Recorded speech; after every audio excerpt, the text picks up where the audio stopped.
રૂપાણીને સાંભળી લઈએ આ જાહેરાત બાદ રૂપાણી શું કહી રહ્યા છે। 24 26 લઈ આવીશું।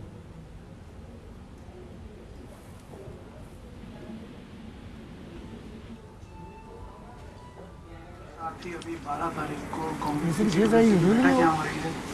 राहुल गांधी सोनिया गांधी तीसरी केस आई गुजरात में नरेंद्र मोदी के घर में उन्हें लड़काने की कोशिश कर रहे हैं। देखिए, ये चुनाव में होता ही है, पॉलिटिकल एक्टिविटी सभी जगह होती है, तो जरूर वो यहाँ कार्यक्रम करे। व्यवस्था की भी जो आवश्यकता होगी सरकार मदद भी करेगी, उसमें कोई सवाल ही नहीं है।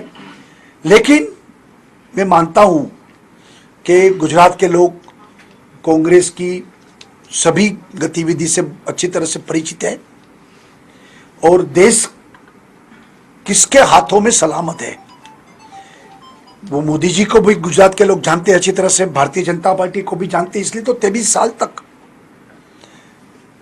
जनता ने भारतीय जनता पार्टी पर विश्वास रखा है और हम लोग उस दृष्टि से जिम्मेवारी के साथ काम भी कर रहे हैं, तो उससे कोई फर्क पड़ने वाला नहीं है। गुजरात की 26 सीट भारतीय जनता पार्टी जीतेगी। हार्दिक पटेल वो सीट पुलिस मीटिंग में कांग्रेस ज्वाइन करने वाला है।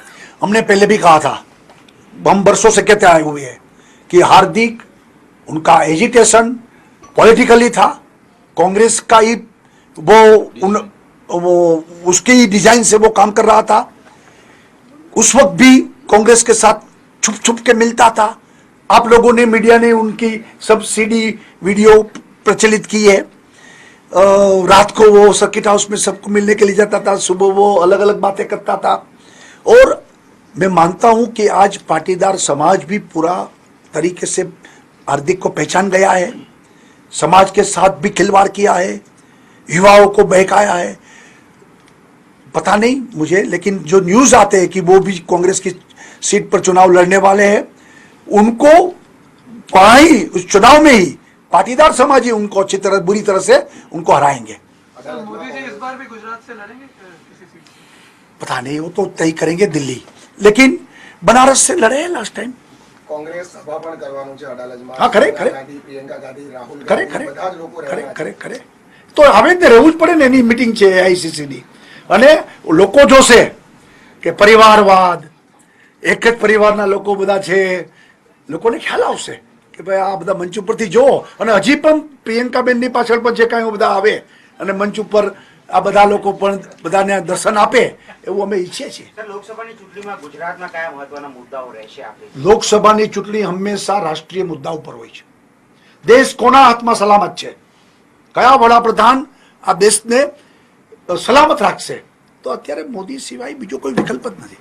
ચૂંટણીના ઢંઢેરા માટે આપણે પ્રચારની મનની વાત સાંભળવા માટે આખા રાજ્યભરની અંદર રથ ફર્યા છે, કોઈ મહત્વના સૂચન આયા હોય કે જે રાષ્ટ્રીય સ્તરે મોકલી શકો? એટલે એ તો બધા સીધા ત્યાં જ મોકલવાના છે। અને અમે આ વખતે નક્કી કર્યું છે કે નીચેથી પ્રજા જે ઈચ્છતી હોય એ બધા સૂચનોનો વિચાર કરીને ચૂંટણી અમારી મેનિફેસ્ટો કમિટી એને ફાઇનલાઇઝ કરશે। સાહેબ, ખાસ કરીને તમે કીધું કે હાર્દિક કોંગ્રેસનો મોરો હતો, પણ હાર્દિકનું કેવું એવું છે કે 10% ઈબીસી એ લોકોના દબાણના કારણે મળ્યું છે, જો સફળ થયો છે અને એટલા માટે જો 10% ઈબીસી મારી સરકારે પણ આપેલી, અને ત્યારે કહેતા હતા આ લોલીપોપ છે, કાઢો જૂના સ્ટેટમેન્ટ એમના, હવે 10% એને આપી એમ।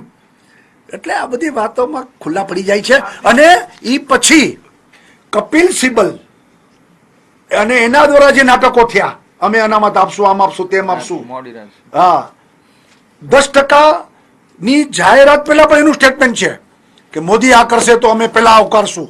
હજી સુધી આવકાર્યું નથી, કારણ કે કોંગ્રેસની ડિઝાઇનમાં જ રમે છે।